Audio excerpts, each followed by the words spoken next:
okay?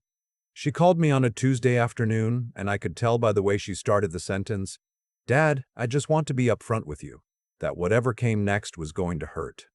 My daughter has always had a gift for wrapping bad news in careful language. She gets that from her mother, God rest her soul. But I've known my daughter for 31 years, and I know the difference between her being upfront and her building a cushion around something she's already decided. "We're doing Thanksgiving a little differently this year," she said. "Marcus and I talked about it, and we think it would be better if it's just the four of us. Me, him, and the kids." I didn't say anything for a moment. I was standing in my kitchen, holding a coffee mug that had gone cold. Outside the window, the maple in my front yard had started dropping its leaves. I watched one fall while she waited for me to respond. "The four of you," I said. "It's not personal, Dad. It's just, you know how stressful the holidays get, and Marcus has been under a lot of pressure at work, and we just thought." "It's fine," I said. And I got in my car and drove home. Except I was already home. So I just stood there in my kitchen until the coffee mug got warm again in my hands, which of course it never did. Let me back up, because this story doesn't start on a Tuesday in November. It starts about 4 years ago when my daughter called me crying because she and Marcus had found a house they loved in Fairview, a 3-bedroom colonial on a quiet street, good school district, exactly what they'd been looking for. The problem was the down payment. They were $12,000 short, and the seller had 2 other offers. I didn't hesitate. I wired the money the next day. That was the beginning. Over the next 2 years, I became what I can only describe as the family's silent financial infrastructure. I'm not complaining. I want to be clear about that. I have a good pension from 30 years working for the county. I have my retirement accounts. I own my house outright. I could afford to help, and my daughter is my only child. Her mother passed when Lily was 24, and I think we both held on to each other a little tighter after that. So, when she needed help, I helped. The car payment started because Marcus's SUV broke down 2 weeks before Christmas, and they needed a reliable vehicle for the kids.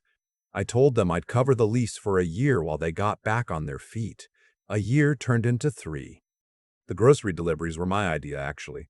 Lily was working part-time then, and Marcus's hours had gotten unpredictable, and I knew how hard it was to feed 2 young kids on a chaotic schedule. I set up a recurring order. Instacart, every 2 weeks, $250. It felt like a normal grandfather thing to do. The thing I'm least comfortable admitting is the life insurance premiums. Marcus had let his lapse. He hadn't said anything. Lily mentioned it in passing one day, and I just quietly called my agent and added him to a policy I was already maintaining. Nobody asked me to. I just did it. Because that's what you do when you have grandchildren, and you want to make sure everyone is protected. I told myself none of it was a big deal. It was just money, and money is just a tool. You use it when it helps the people you love. What I didn't account for was Marcus. My son-in-law is not a bad man. I've tried hard to be fair to him in my own mind, and I don't think he's malicious. But he is proud in a way that curdles over time. He grew up in a household where accepting help was considered weakness, where every favor came with a debt attached. I don't think he ever fully made peace with the fact that his wife's father was quietly keeping certain wheels turning. And people who can't make peace with their own discomfort have a way of redirecting it. I noticed it first in small things. He stopped asking about my fishing trips. He started giving one-word answers at dinner. When I'd come over to see the grandkids on a Sunday afternoon, he'd find reasons to be in another room. Lily explained it away. He's tired, he's stressed, work has been rough. I gave him the benefit of the doubt because I love my daughter and I wanted her marriage to work. But a man knows when he's being edged out of a room even when nobody says anything directly. The Thanksgiving call was just the first time someone finally said it with words. I want to tell you that I handled it with grace right from the start. I want to say I sat down, thought it through, prayed about it, and arrived at a calm decision after careful reflection. But that's not quite what happened. What happened is I spent 3 days being quietly furious, not the kind of furious where you throw things or call people names, the other kind, the kind that sits in your chest like a stone and makes everything taste like nothing. I'd make breakfast and not want to eat it. I'd sit in my living room in the evenings and not be able to tell you afterward what I'd been thinking about. I slept badly. On the fourth day, I sat down at my kitchen table with a legal pad and wrote down every payment I was making that had anything to do with my daughter's household. The car, the groceries, the insurance, the small cash transfers I'd been sending every few months that Lily referred to as just to help with the kids, and that I had never once asked to be paid back. I stared at that list for a long time. Then I got out my laptop and started making some changes. I didn't call Lily beforehand. I didn't send a long email explaining my feelings. I didn't ask Marcus to have a conversation like two grown men supposedly should. I just opened my accounts, one by one, and I started canceling things. The car lease first. I called the dealership, explained I was removing myself as the payment guarantor, and they walked me through the paperwork. Straightforward. 20 minutes. The Instacart account I simply closed. 2 clicks. The insurance premium, that one took a few days to process, but I initiated it that afternoon. The recurring transfers I stopped immediately. When I was done, I closed the laptop and sat there for a minute in the quiet of my kitchen. It didn't feel good, exactly. But it felt honest. Like I'd finally stopped pretending something was fine that wasn't fine. I sent Lily one text message. No explanation, no lecture, no list of grievances. I just said, I've made some changes to the accounts. You'll get notices over the next few days. I love you and the kids. Give them a hug from me. Then I put the phone face down on the table and went to rake leaves. I want to tell you what happened next, but first I have to tell you something I only found out later because it matters to the story in a way I didn't understand at the time. My daughter had been lying to Marcus.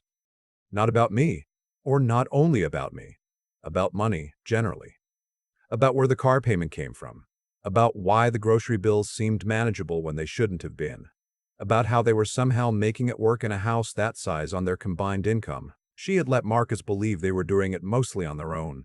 She let him think I occasionally chipped in, not that I was covering significant expenses on a regular basis. I don't know exactly why she did it.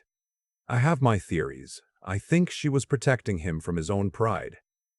I think she was protecting herself from a version of that conversation that might not have gone well. And I think she'd been doing it for so long that it had just become the story they both lived inside, and she'd stopped questioning whether it was true. The first notice to arrive was from the leasing company. Marcus handles the mail. From what Lily told me afterward, he stood in the kitchen holding that letter for a long time before he said anything. The letter said the automatic payment had been canceled and the account guarantor had been changed, and that they should contact the dealership to set up a new payment arrangement. He asked Lily what it meant. She tried to explain. That conversation, from what she described to me later, was not a short one. Over the following week, the picture came into full view for Marcus. The grocery orders that stopped. The transfer that didn't come. The insurance notice. He started doing math he'd apparently never done before, and the numbers told a story that was very different from the one he thought he'd been living. Lily called me on a Thursday, 11 days after my text message. She was crying, but it wasn't the kind of crying I'd heard from her before, not sad exactly. Wrung out. Like someone who had been holding something heavy for a very long time and had finally set it down. He didn't know, she said. Dad, he genuinely didn't know most of it. I figured, I said. I'm sorry that conversation was hard. Are you? She asked. Not mean, genuinely asking. I thought about it honestly. Yes, I said. I'm sorry it was hard for you. I'm not sorry I stopped. She was quiet for a moment. Then she said, why didn't you say something? Before this, why didn't you just tell me it wasn't working? And that question sat in me for a while before I answered it.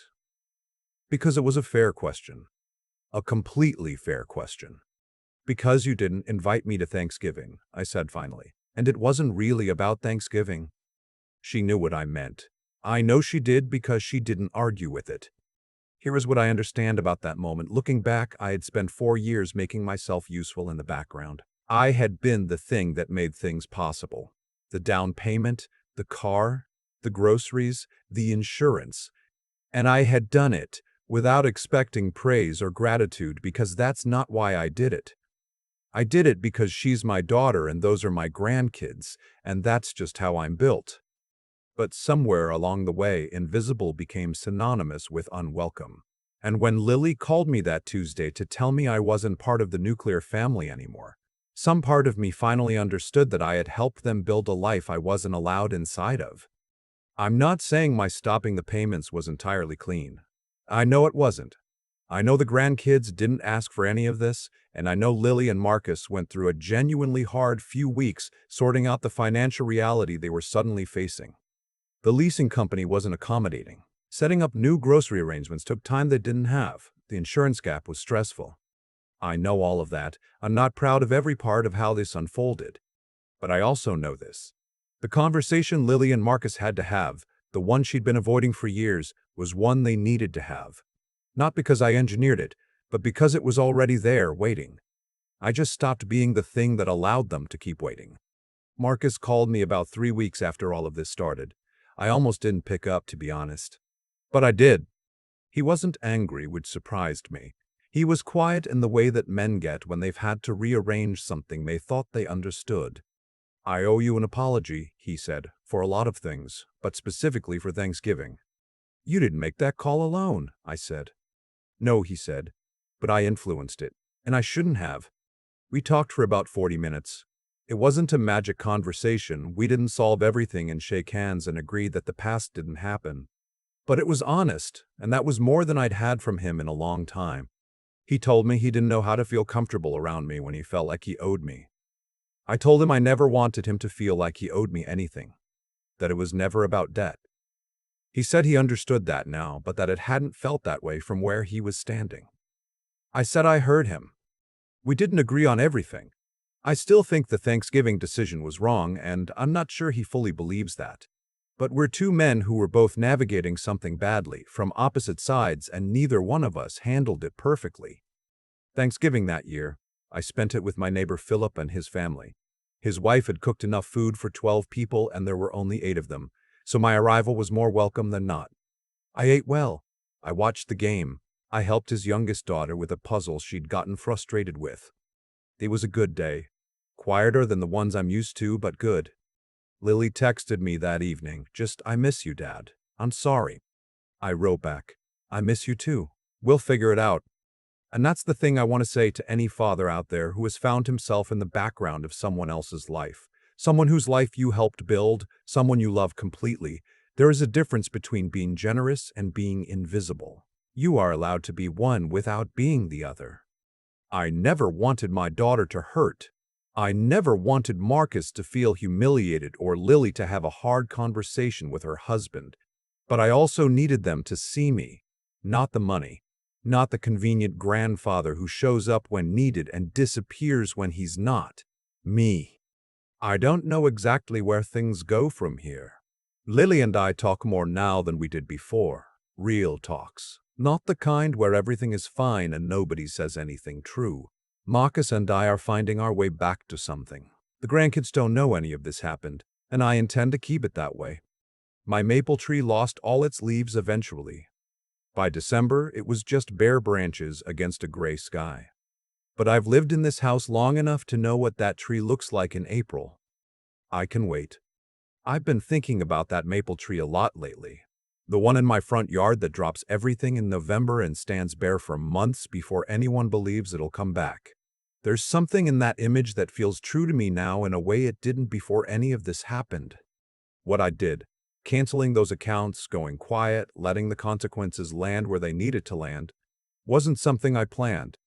It came from a place I'd been ignoring for too long, a place that knew the difference between being generous and being taken for granted, even when I kept telling myself the two things weren't happening at the same time. Here's what I've come to understand about cause and effect, at least as it played out in my own life. The choices we quietly accept become the conditions we permanently live in. I accepted being invisible. I accepted being useful without being welcome. I told myself it was love, and it was. But I'd confused love with erasure, and those are not the same thing. When I finally stopped accepting it, things had to rearrange. That's not punishment. That's just how life works when someone stops holding a shape they were never meant to hold. The thing about Lily hiding the truth from Marcus for all those years, I've had to sit with my own part in that. I made it easy to hide. I gave quietly. I never asked questions. I never put anything on paper or made anyone account for what was coming in and what wasn't. I told myself I was being generous, and I was. But I was also making it possible for my daughter to build a life with her husband on a foundation that had a secret running through the middle of it. That's a hard thing to carry. The fact that she's the one who made that choice doesn't mean I have nothing to examine. What pulled me through, what I think pulls any person through something like this, is a combination of things that don't always get talked about plainly. Knowing right from wrong, even when the wrong thing is something you love. Thinking clearly about what's actually happening instead of what you wish were happening. And holding on long enough, quietly enough, to let the truth do what the truth does on its own schedule. Those three things: a decent moral compass, clear-eyed thinking, and the plain stubbornness to keep standing, don't make the hard parts stop hurting. Marcus's phone call hurt. Lily crying on the phone hurt. Thanksgiving at Philip's instead of my daughter's table hurt, in a way I didn't fully let myself feel until I was driving home that night and the street was dark and I had the car to myself. But I'm 63 years old. I've buried my wife. I've raised a daughter alone. I've learned that the things that crack you open are also the things that show you what you're actually made of. I can wait for April. I always have.